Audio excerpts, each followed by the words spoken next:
mois après les attentats de Paris, l'enquête n'a pas encore levé tous les mystères autour des terroristes et de leur soutien, même si l'identification mercredi du 3e kamikaze du Bataclan a été un pas important. L'enquête qui se poursuit donc à présent en Suisse. La police genevoise a indiqué hier rechercher activement des personnes liées aux attaques dans la région de Genève.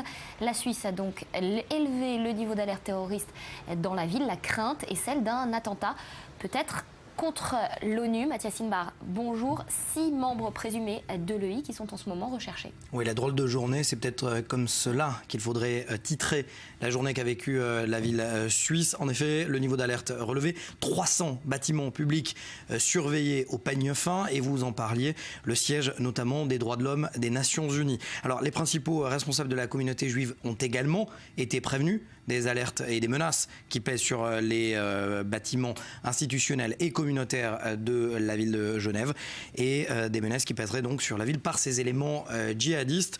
C'est une voiture immatriculée en Belgique avec à l'intérieur 2 islamistes qui a donné l'alerte. Ce véhicule qui a quitté depuis le territoire suisse vers éventuellement l'Allemagne. C'est ce qu'il se dit en Suisse.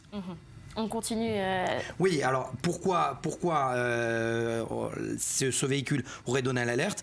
Il n'y a pas que ce véhicule qui a donné l'alerte, c'est surtout cette photo que vous allez voir à l'écran, transmise par les services de renseignement des États-Unis, la CIA, qui a donné l'alerte aux autorités suisses. Quand on y voit les photos des 4 djihadistes présumés, il faut toujours parler de présumés pour l'instant, et l'ambassade des États-Unis en Suisse qui a promis d'ailleurs et qui a produit une note à propos de l'alerte émise à Genève. Elle appelle tous ses ressortissants à faire plus attention.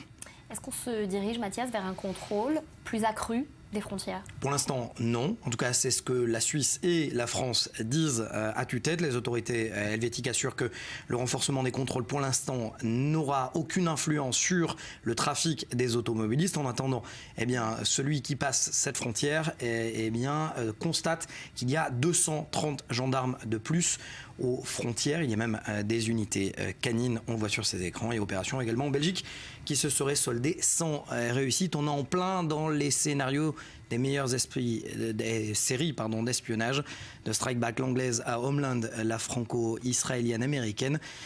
Sauf que là, on est bien dans la réalité, Nathalie. Voilà, la fiction qui la rejoint souvent, cette réalité. Merci Mathias.